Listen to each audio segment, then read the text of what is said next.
上你哋一定要衝呢件，我真係唔係講笑，細中大3個碼。咁呢件 top 咧，我想講個質地咧係超級舒服噶。我想講係前所未試過咁舒服嘅質地。咁上年咧我哋用係比較貴價嘅物料啦，係桑蠶絲。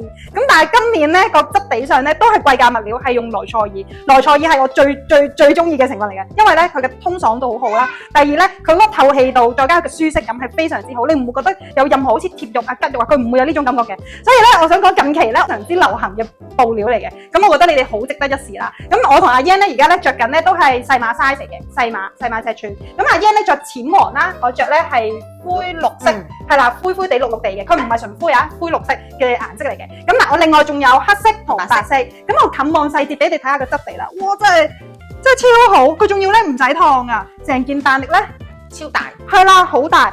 中領咯，算唔算啊？係啊，中領。我好少可咧會揀好高領嘅，因為如果好似我呢啲頸短咧，着高領就唔靚噶啦。咁但係我覺得中領咧就大部分女仔都好容易 carry 得到。緊係秋冬季嘅時候，你襯呢件外套其實都好襯。係啊，好睇啊呢件。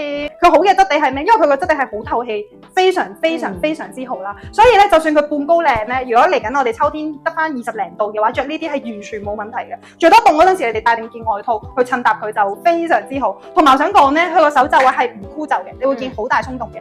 係啦，個鬆動位，我就算好似阿 Yan 個手臂啦，佢都唔貼㗎。講緊佢着緊細碼，係細碼咋，我仲有個中碼同大碼，細中大。咁跟住過往咧，我哋做呢啲打底，上年我哋都有做嘅，最好賣嘅尺寸係中碼同大碼。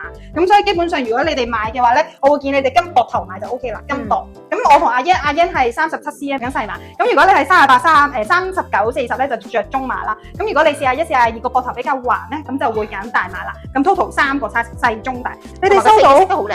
係啊，我想講，即係我覺得咧，呢啲係嚟緊秋冬季係必須要有嘅收藏嘅一件單品咯。你會發現好好襯嘅，你襯長裙啦，跟住襯好似我哋而家呢啲喇叭褲啦，跟住咧襯我哋平時可能短裙短褲啦，好靚。你哋睇翻相就會知呢件衫究竟我襯咗幾多套。好好襯，係因為佢半高領啦，所以睇落好似好 grand 啦。同埋咧，佢個質地係真係極舒服㗎。我而家咧係好充滿嘅陽光之下打落去咧，你都唔會見到透出嚟㗎，所以超級好啊！同埋我想講好 grand，要留意係正肩，佢唔係跌膊。如果你本身係蘋果身形嗰啲咧，你着呢啲打底咧係超級靚，同埋佢個質地係好舒服。呢個質地咧，佢係好滑、好柔軟嘅。個彈性咧係好高嘅，跟住呢度咧做咗個車閘啦，其實目的係俾你遮翻少少嘅肚腩位置嘅，喺呢啲位置，就算你單着都冇問題。嗱，一加外套，好似有啲點綴喺度，